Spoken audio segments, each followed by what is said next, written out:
Hello, कैसे हैं आप सब। मैं आपका मेंटर और आप देख रहे हैं लर्न इंग्लिश विदाउट टूल्स का एक नया और फ्रेश सेशन। आप सबको पता है कि इन दिनों मैंने क्लोज टेस्ट के प्रीवियस ईयर सेशन की शुरुआत की, जिसके 2 एपिसोड आपके सामने रखा। आज यहाँ पर उपस्थित हुआ हूँ, साथ लेकर आया हूँ इसका 3रा एपिसोड। उम्मीद है आप सब तैयार हैं। तो चलिए सेशन की शुरुआत करते हैं, लेकिन उससे पहले जो लोग इस चैनल पर नए हैं और वैसे पुराने लोग जिन्होंने अब तक चैनल को सब्सक्राइब नहीं किया है, प्लीज सब्सक्राइब कर लीजिए। बेल आइकन प्रेस करके नोटिफिकेशन को ऑल पर रखिएगा, ताकि यहाँ से जो भी वीडियो अपलोड हो उसकी सूचना आपको मिले और कोई भी सेशन मिस ना हो। लाइक शेयर करने में कंजूसी नहीं कीजिएगा। साथ में मन में कोई दुविधा रह जाए और कुछ पूछना हो तो कमेंट में लिखिएगा जरूर। चलिए सेशन की शुरुआत करते हैं।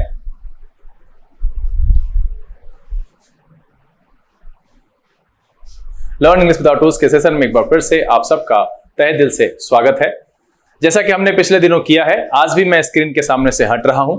आप इस वीडियो को पॉज कीजिए, पहले इस सवाल को बनाइए, फिर हम आपके सामने उपस्थित होंगे और इसका एक्सप्लेनेशन रखेंगे और आप उसको मिलाइए और ये समझने की कोशिश कीजिए कि आखिरकार इतने आसान और बहुत ही लोअर लेवल के क्लोज टेस्ट में आखिर क्या परेशानी हो रही है कि आप 10 में 10 अचीव नहीं कर पा रहे हैं। और वैसे लोग जो 10 में 10 कर लेते हैं उनको बधाई हो, धीरे धीरे लेवल हम इसका ऊपर करेंगे। तो चलिए पहले आप वीडियो को पॉज करिए और इसको बनाइए।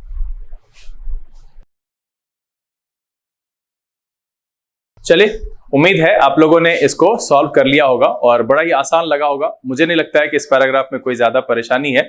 और पिछले दिन जो मैंने आपको आइडिया बताया है वो एक्चुअली काम करता है, क्योंकि अब देखिए जो लोग नए जुड़े हैं और आज जुड़े हैं तो समझने की कोशिश कीजिए और इसको बनाने के बाद जो पिछले दिन का 2 छूटा है आप उसको सॉल्व कर लीजिएगा। देखिए इसमें क्या करना है, मैंने पहले बताया था कि जो फिल इन द ब्लैंक्स के साथ पैराग्राफ है आप उसको एक बार पढ़िए और फुल स्टॉप को मार्क कर लीजिए। अगर आप ऑफलाइन एग्जाम दे रहे हैं, नहीं मार्क कर सकते, ऑनलाइन एग्जाम दे रहे हैं, तो अपने नोटबुक पर 1 2 3 करके आप लिख लीजिए। तो इससे पता चलेगा कि ये जो पैराग्राफ है एक्चुअली इसका कंस्ट्रक्शन कैसा है, सिंगल फिलर, डबल फिलर कितने हैं, मल्टीपल फिलर्स कितना है, और तब सबको मिला करके बनाना है। चलिए देखते हैं।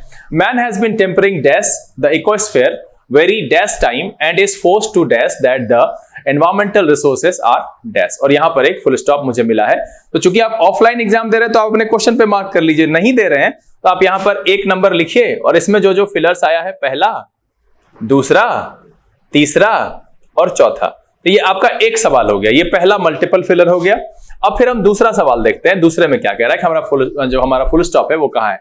Environmental problems are dash social problems, तो इसमें ये 5 नंबर अकेला है। फिर तीसरा देखते हैं, यहां पर फुल स्टॉप है ना, कह रहा they begin with people as dash and end with people as dash, यहां पर भी एक फुल स्टॉप है। तो मेरा जो है 6ठा नंबर भी अकेला है। अब कह रहा है कि unplanned use of resource dash resulted in depletion of fossil fuels dash of air and water, deforestation which has resulted in dash, imbalance and draining away of national wealth dash heavy expenditure and on oil and power generation। तो यहां पर जो मेरा आ रहा है चौथा सवाल, उसमें क्या क्या आ रहा है, तो 7 नंबर, 8 नंबर, 9 नंबर और 10 नंबर। मतलब है कि अब ऐसा करने से हमको यह पता चल गया कि मेरे पास 2 तरह का सवाल यहां पर है। 2 सिंगल फिलर है और 2 मल्टीपल फिलर है। 4 4 और सिंगल सिंगल में 2 है, तो 4 4 8 2 10 हो गया। अब देखिए बहुत सारे बच्चे क्या करते हैं कि शुरुआत से इसको पढ़ा और जैसे ही क्लोज टेस्ट में 4 एक लंबा फिलर दिख गया, उसको लगता है कि यार मेरे से नहीं होगा, निकल लो।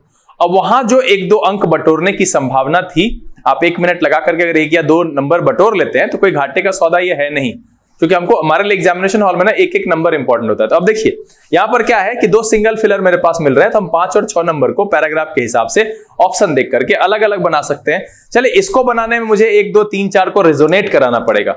ऐसा मैं इसलिए कहता हूं कि जब आप पूरे एक लाइंस के अंदर 2 से ज्यादा फिल इन द ब्लैंक्स है तो उसमें मीनिंग लगा करके और उसको मीनिंग को अगर वो रेजोनेट नहीं करेगा तो अर्थ ही नहीं आएगा। तो यहां पर क्या है कि मेरा जो ये 4 है ना ऊपर वाला, ये एक साथ बनेगा और हम इसको देखेंगे पढ़ करके बाद में कि मीनिंग आ रहा है कि नहीं आ रहा है।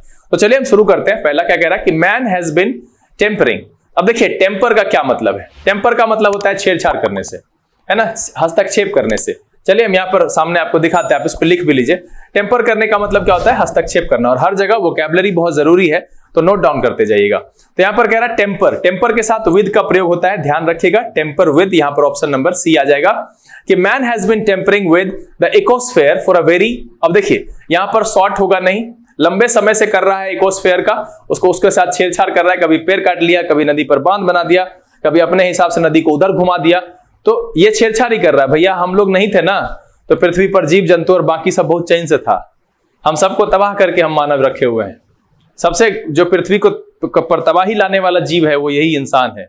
जो मन होता है वही करने लगता है। इसको इस बात से कोई फर्क नहीं पड़ता है कि दूसरे जीवों को क्या फर्क पड़ेगा। हमारे बाबूजी का घर अकेला नहीं है। हमेशा ध्यान देना चाहिए कि ये सभी जीव जंतु का है और हम उसको बिल्कुल केयर नहीं करते। हम जंगल काट करके जानवरों को क्या किए, बेघर कर दिए। कुत्ता अभी रोड पर दौड़ाता है, किसी को काट लेता है, हम कुत्ते को गाली देते हैं, उसको गोली मार देते हैं। भाई उसका घर छीन लियो तो काटेगा ही, सिंपल सी बात है। तो ये हम लोग को समझना चाहिए। तो भाई साहब ये छोटे समय से तो कर नहीं रहे। टॉल का यहाँ कोई सेंस आएगा नहीं। यहाँ पर सीधा सीधा दिख रहा है कि क्या हो जाएगा, बी नंबर ऑप्शन हो जाएगा कि लॉन्ग टाइम। क्या है कि man has been tampering with the ecosphere for a long time and is forced to. अब टू के बाद यहां पर डू का कोई मतलब नहीं है, रिकॉग्नाइज का कोई मतलब नहीं है। सबसे बेहतर मीनिंग देगा फोर्स्ड टू सी। बी भी लुक का भी कोई सेंस नहीं है। इसका ऑप्शन नंबर ए हो जाएगा कि forced to see that environmental resources are. अब यहां पर देखिए प्लेंटी है, इसका मतलब भी पर्याप्त होता है। दूसरा शब्द है यहां पर एनफ, इसका मतलब भी पर्याप्त होता है। और माइन्यूट का कोई मतलब ही नहीं है इस संदर्भ में, जहां पर हम इकोस्फीयर की बात कर रहे हैं, जहां पर हम नेचुरल एनवायरमेंटल रिसोर्सेस की बात कर रहे हैं, तो यहां पर माइन्यूट का कोई मतलब ही नहीं है। तो एक होता है स्कार्स। अगर हम एलिमिनेट करके देखते हैं तो मुझे यहां पर स्कार्स जो है फिट दिखता है। ऐसे भी मीनिंग नहीं भी आ रहा है, फिर भी अगर मैं आपको मीनिंग नहीं भी बता रहा हूं तो भी देखिए कि प्लेंटी का मतलब भी पर्याप्त होता है, एनफ का मतलब भी पर्याप्त होता है। तो ये दोनों सिमिलर मीनिंग आ गए, तो ये दोनों जाएगा नहीं। अगर आप इसको डाल सकते हैं तो इसको क्यों नहीं डाल सकते? ठीक है, environmental resources are plenty, environmental resources are enough, तो एक सेंस तो दे रहा है। दूसरा है माइन्यूट का, इस संदर्भ में इतना बड़ा है एनवायरमेंटल रिसोर्स कि उसमें इस माइन्यूट का कोई मतलब ही नहीं है। तो यहां पर स्कार्स का मतलब होता है दुर्लभ। अब यहां पर देखिए दूसरा है एक डिप्लेशन, आगे वर्ड आया है, स्कार्स का मतलब है दुर्लभ या अपर्याप्त। तो हमें यह महसूस हुआ है छेड़छाड़ करते करते कि भैया क्या है वो स्कार्स है। तो यहां पर ऑप्शन क्या आ जाएगा, बी। तो एक बार हम फिर से मिलाकर के देख लेते हैं 1 2 3 4 को कि मीनिंग आया कि man has been tampering with the ecosphere for a very long time and is forced to see that the environmental resources are scarce. Meaning आ गया पूरा। तो मेरा ये पहला वाला कंप्लीट हो गया। कह रहा है environmental problems are dash social problems. अब आगे क्या कह रहा है, रियली, स्कोल्डली का कोई मतलब ही नहीं है, बैडली का यहां कोई मतलब नहीं है, हैप्पीली का इस संदर्भ में भी कोई मतलब नहीं है। सीधा सीधा है कि एनवायरमेंटल प्रॉब्लम रियली हमारी समस्या। मैंने अभी आपको क्या बताया कि पृथ्वी हमारे बाप की नहीं है। हाँ, अरे वो एक कहीं पर मैंने सुना था कि पिताजी की नहीं है, मतलब गाली वाली देकर के हम बात नहीं करते हैं। सिंपल है भाई, हमारे बाबूजी की तो है नहीं अकेले की, ये सबका है, मच्छर का, सांप का, बिच्छू का, चुचुंदर का, सबका है। जितना मेरा है उतना सबका है। तो हमें यह अधिकार नहीं है कि हम उसके अधिकार क्षेत्र में अतिक्रमण करें, लेकिन हमने किया है। और अगर करें भी तो उसकी व्यवस्था करें, लेकिन हम नहीं करते हैं। हमने जानवरों के साथ कितनी ज्यादती की है, हमने पेड़ पौधों के साथ, जीव जंतुओं के साथ, नदियों के साथ क्या किया है, उसका खामियाजा आज हम ही भुगत रहे हैं। तो पृथ्वी की तबाही सिर्फ मानवों द्वारा हो रही है। तो थोड़ी ना रूस जो है वो कुत्ता थोड़ी ना भैंस पे हमला किया है बॉम्ब से, रूस और यूक्रेन कर रहा है। ठीक है, हाथी ने गधे पर हमला नहीं किया है, इजराइल ने किसी और पर किया है और ईरान ने किसी और पर किया है। खुजली होता रहता है सबको। अभी दीपावली आ रहा है ना, तब हम लोग को सब शिक्षा देगा पटाखा मत फोड़ना। ठीक है, अभी बड़का बड़का पटाखा का बाप फोड़ रहा है, उसमें कोई कुछ नहीं हो रहा है, उसको रोकने कोई नहीं जा रहा है। यूएन के मुंह में खुद एक बॉम्ब चला गया है कि बोल देगा तो फट जाएगा। क्या कीजिएगा, ऐसा ही चलता है। अभी तुरंत देखिएगा, तुरंत ज्ञान देने सब आ जाएगा। This Deepavali no fireworks. ठीक, हमरे बेर में खाली सवाल बनता है या नहीं बनता है पूछ के। तो वही हम पिछले दिन बोले थे ना कि हम कुछ नहीं बोलेगा, क्योंकि हम बोलेगा तो बोलोगे कि बोलता है। लेकिन सोच के देखिएगा, गर्मी तो सबको लग रही है, लेकिन पटाखा हमारे फोड़ने से गर्मी लग जाएगी। अभी जो इजराइल कर रहा है, ईरान कर रहा है, गाजा में हो रहा है, यूक्रेन कर रहा है, हमारे रूस भैया कर रहे हैं, उसमें कोई दिक्कत नहीं, मजा आ रहा है सबको। तब कार्बन इमिशन नहीं हो रहा है, क्योटो प्रोटोकॉल नहीं टूट रहा है, सब किताबी नियम है सर, सब पावर की लड़ाई है। चलिए जान दीजिए, हम लोग इधर देखते हैं, अपने लिए भी पावर जुटा ले कुछ। चलिए, तो यहां पर क्या कह रहा है कि यहां सबसे मेरा सीधा सीधा मीनिंग क्या दिख गया कि रियली। तो यहां पर क्या हो जाएगा, environmental problems are really social problems. कह रहा है they begin with people as, अब यहां पर है result, effect, cause and wisdom. Wisdom का यहां पर कोई मतलब नहीं है, ये परिणाम के तौर पर तो शुरू होता नहीं है, ठीक है, और प्रभाव के तौर पर शुरू नहीं होता है। एज कॉज, कारण के तौर पर शुरू होता है and end with people as victim, और बाद में क्या बनाता है उसको, विक्टिम। तो यहां पर क्या हो जाएगा मेरा आंसर, इसका हो जाएगा सी, कॉज। क्या है, people as cause and end with people as victim. कह रहा unplanned use of resource dash resulted in the depletion of fossil fuels. अब यहां पर देखिए ये ग्रामर का नियम है, हैव लगाया हुआ है, हैड लगाया हुआ है, बीइंग लगाया हुआ है और हैज लगाया हुआ है। हम आगे देखते हैं, रिजल्टेड लगा हुआ है तो यहां पर बीइंग का कोई मतलब नहीं है क्योंकि पैसिव में है नहीं, यहां पर हैड का कोई मतलब नहीं है क्योंकि प्रेजेंट का कह रहा है, चूंकि यहां पर रिसोर्स है तो यहां हैव का कोई मतलब नहीं है। क्या होना चाहिए, हैज, सिंगुलर के साथ हैज जाएगा, बहुत ही आराम से निकल जाएगा। और यही मैं कह रहा था कि आप अगर एक दो निकालना चाहें तो आराम से यहां से निकाल सकते। तो सातवां क्या हो गया, डी। क्या हो रहा है कि unplanned use of resource has resulted in the depletion of fossil fuels of dash of air and water. अब यहां पर देखिए revolution, pollution, resolution and evolution. अब एयर वाटर का कारण क्या होगा, फॉसिल फ्यूल का डिप्लेशन होगा तो उसकी वजह से एयर वाटर का पोल्यूशन ना होगा जी। इसमें रिवॉल्यूशन, रिजोल्यूशन एंड इवोल्यूशन का अगर ही गलती हो गया है ना, तब बुद्धि में कहीं पर है दरार, उसको कोशिश कीजिएगा भरने का। क्योंकि ये जो है ना, ये बहुत आराम से समझने वाली बात है कि डिप्लेशन ऑफ फॉसिल फ्यूल कह रहा है और डिप्लेशन यहां लिखा हुआ है कमी, तो वो हो रहा है तो इसका मतलब उसका कारण क्या हो रहा है कि pollution of air and water हो रहा है। यहां पर उसके साथ रिजोल्यूशन, रिजोल्यूशन, इवोल्यूशन का कोई मतलब ही नहीं आएगा।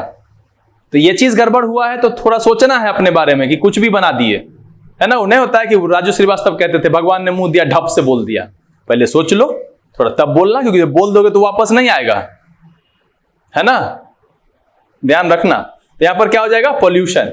इसमें क्या हो जाएगा, B, pollution of air and water, deforestation which has resulted in. अब यहां पर क्या आएगा, इन इम्बैलेंस। अब यहां पर बायोलॉजिकल इम्बैलेंस हो रहा है, एयर पॉल्यूशन से बायोलॉजिकल इम्बैलेंस होगा, मतलब बाहर पॉल्यूशन होगा तो हमारे शरीर में खलबली मचेगा नहीं ना। क्या हो जाएगा, इकोलॉजिकल इम्बैलेंस हो जाएगा। इकोसिस्टम की बात कर रहा है, यहां पर क्या हो जाएगा, a, ecological imbalance and draining away of national wealth, heavy expenditure. अब कह रहा है बाय किसके द्वारा हो रहा है भैया, थ्रू, सबसे बढ़िया प्रपोजिशन यहां पर है through, D, through heavy expenditure on oil and power generation. अब आप फाइनली अगर देखिएगा तो 5 नंबर में ए आ गया, रियली ये अलग है, 6 नंबर में कॉज आ गया, ये एक अलग है। अब फिर से इसको मिलाकर के देखते हैं कि unplanned resource use of resource has resulted in the depletion of fossil fuels, है ना। बी नंबर में है pollution of air and water, deforestation which has resulted in a ecological imbalance and draining away of national wealth through heavy expenditure on oil and power generation. अब जाकर के ये paragraph मेरा complete हो गया है। तो उम्मीद है कि आपने इसमें अच्छे अंक प्राप्त किए होंगे। फिर से आप सबको अपना अंक कमेंट में लिखकर बताना है, साथ में उसके साथ यह भी लिखना है कि कहां कहां परेशानी हुई, कौन कौन से ऑप्शन को आप नहीं समझ पाए, और अगर मुझे फिर से दोबारा किसी ऑप्शन को समझाना है तो मुझे बताइएगा, जरूर बिल्कुल समझाएंगे। लेकिन आप अपने मार्क्स लिखिए, क्योंकि मार्क्स लिखेंगे ना तो उससे आपका लेवल पता चलता है और इसमें कोई शर्मिंदगी नहीं होनी चाहिए। शिक्षक से, लॉयर से, डॉक्टर से अगर नहीं बताएंगे तो फिर सुधार कैसे करेगा, फिर कोई दूसरा तरीका देखेंगे कि कोई एक अच्छा तरीका जिसमें आप और आसानी से सॉल्व कर सके।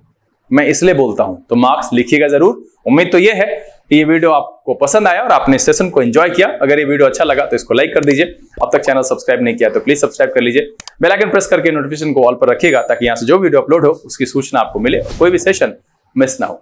समय यहां से बिता लेने का, बहुत जल्द इस तरह के एपिसोड के साथ फिर आपके सामने उपस्थित होंगे। तब तक के लिए आप घर में रहिए, अपना और अपने परिवारजनों का ख्याल रखिए, खुश रहिए, मस्त रहिए, लेकिन पढ़ते लिखते जरूर रहिएगा। लर्न इंग्लिश विदाउट रूल्स के signing off, keep reading, keep practising. Thank you, God bless you.